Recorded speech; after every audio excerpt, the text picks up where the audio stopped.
بسم اللہ الرحمن الرحیم۔ السلام علیکم ناظرین، آپ کا ہوسٹ فیصل ادریس بٹ آپ کی خدمت میں ہمیشہ کی طرح حاضر خدمت ہے۔ ناظرین، میری سبمیشن وہی ہے آپ سے کہ میرا چینل جو ہے ریڈ بٹن جو ہے اس کو پش کر دیں تاکہ وہ میرا چینل سبسکرائب ہو جائے، اور پھر بیل آئیکن جو ہے وہ دبا دیں تاکہ میرے تمام پروگرامز آپ کی خدمت میں بر وقت پہنچ سکیں۔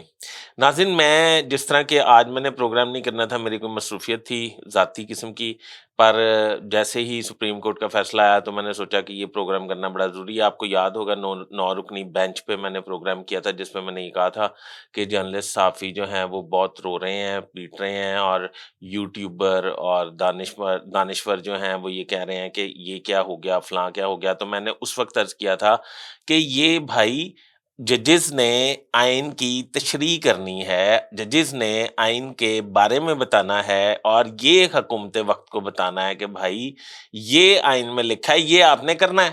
جس وقت آپ شدید بحران اختیار کر گیا، شدید بحرانوں کا شکار ہو گئے، فوج کو کرٹیسائز کیا گیا برے طریقے سے، عدلیہ کو برے طریقے سے کرٹیسائز کیا گیا، حکومت کی ساکھ تو کچھ ہے ہی نہیں اس وقت۔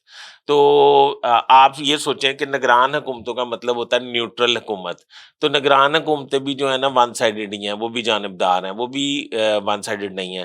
ناظرین، اس وقت اگر سپریم کورٹ نے یہ فیصلہ لیا اور یہ سٹیپ لیا ملک کو بحران سے نکالنے کا، اور یہ بتایا کہ آئین کی تشریح یہ ہے کہ 90 روز میں الیکشن ہونے چاہیے، اب مسلم لیگ نون اور پی ڈی ایم کی حکومت جو ہے اس میں یہ کیڑے نکالنے کے لیے تیار کھڑی ہے کہ اتنے ججز نے فیصلہ کیا تھا، اتنے ججز نے نہیں کیا تھا، اتنے نے مسترد کیا تھا، اتنے نے نہیں کیا تھا۔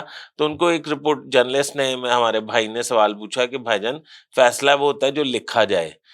تو جس طرح آپ کو بھی بچپن میں یاد ہوگا، ابھی ہمارے دوست ندیم رضا صاحب بتا رہے تھے، وہ یاد کرا رہے تھے، یہ بات میں آپ کو بھی کروا دیتا ہوں کہ چھوٹے ہوتے جب ہماری لڑائی ہو جاتی تھی کلاس فیلو سے، دوستوں سے، کزنوں سے، تو ہم کہتے تھے کہ مجھے پتہ ہے تم نے مجھے گالیاں نکالنی ہیں، تو وہ کہتے تھے نہیں، میں نے تو نہیں نکالی گالیاں، یہ تو بری بات ہے۔ وہ کہتے نہیں، تم نے دل میں گالیاں نکالی ہیں۔ وہ کہتا تھا میں قسم کھاتا ہوں کہ میں نے گالیاں نہیں نکالی۔ وہ کہتا نہیں، پھر اگر نہیں نکالنی تو پھر تم نکالنے والے تھے۔ خدا کا واسطہ ہے بس کریں، اس آئین کو اتنا بے رحم طریقے سے نہ مدھولیں، اس آئین کو اس طریقے سے نہ پیروں تلے مسلیں کہ آنے والی نسلیں جو ہیں اس سے واقفیت ہی نہ رکھیں، اور ان کو پتہ ہی نہ ہو آئین قانون ضابطہ کیا ہے، ادھر جنگل کا قانون آ جائے اور پھر جس کی لاٹھی اس کا بھینس والا قانون آ جائے۔ اب مجھے یہ سمجھ نہیں آ رہی کہ میں آپ کو اپنے ویلاگ میں یہ دکھاؤں گا کہ 9 رکنی بینچ والا جو ہم نے ویلاگ کیا تھا اس میں کیا کیا تھا۔ اس میں سادی بات یہ کی تھی، میں نے یہ کہا تھا 100% میری اطلاع نہیں ہے، میرا اندازہ ہے، میری انفارمیشن نہیں ہے، میرا اندازہ ہے کہ آئین کی تشریح کریں گے، اور آئین کی تشریح یہی ہوگی کہ 90 روز میں الیکشن ہوگا۔ میں نے پھر اس میں کہا تھا کہ چلیں 10% ایسا کر لیتے ہیں، کوئی گنجائش نکال لیتے ہیں، کوئی اسٹیبلشمنٹ بارینا نہ پڑ جائے۔ تو ویسے تو میں نے سنا ہے اسٹیبلشمنٹ اس وقت جو ہے وہ نیوٹرل ہے۔ ناظرین، میں یہی آپ کو عرض کرنا چاہتا تھا کہ یہ میرا ویلاگ دیکھ لیں اور خود فیصلہ کر لیں۔ 9 رکنی بینچ ہے سپریم کورٹ کا، 9 رکنی، پہلے ہائی کورٹ نے فیصلہ دیا ہے، پھر اس کے بعد 9 رکنی بینچ ہے۔ اچھا، اس میں آپ کو ایک اور عرض کرنا چاہتا ہوں، اس میں عمر عطا بندیال جو ہیں چیف جسٹس آف پاکستان ہیں، ان کے ساتھ جسٹس اعجاز الحسن ہے، جسٹس مظاہر نقوی ہیں، یہ دونوں آج کل بہت متنازع ہیں۔ متنازع کیا، سوشل میڈیا پہ ہو رہے ہیں اور تقریروں میں ہو رہے ہیں۔ اچھا، جسٹس منیب ہیں، اور جسٹس محمد علی شیخ ہیں، یہ 5، اور جسٹس اطہر من اللہ یحییٰ آفریدی، جسٹس منصور علی شاہ، یہ 9 لوگ ہیں ٹوٹل جو اس وقت 9 لوگ ہیں جو اس وقت 9 رکنی بینچ کا حصہ ہیں۔ یہ آپ نے میرا ویلاگ دیکھ لیا ہے، اب آپ مجھے بتائیں کہ میں نے اس میں کیا غلط بات کی تھی۔ اب یوٹیوبر اور سوشل میڈیا پہ ایک شور برپا ہو جائے گا، اور ویسے خوشی کی بات یہ ہے کہ مسلم لیگ نون کی حکومت نے بھی سوشل میڈیا پہ قابو پا لیا ہے، اور وہ بے دریغ اب نشانہ بنائیں گے عدلیہ کو۔ اب عدلیہ کی خیر نہیں ہے۔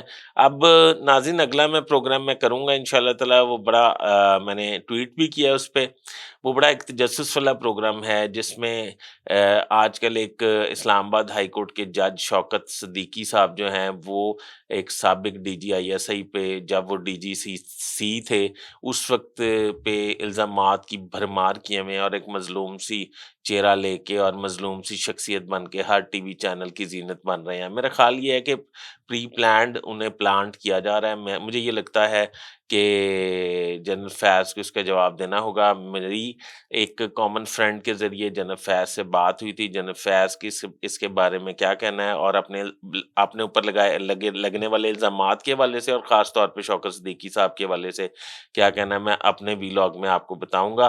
ناظرین، میرا چینل سبسکرائب کر لیں اور سبسکرائب کرنے کے بعد بیل آئیکن کو دبا دیں. اپنے ہوسٹ فیصل ادریس کو اجازت دیجیے.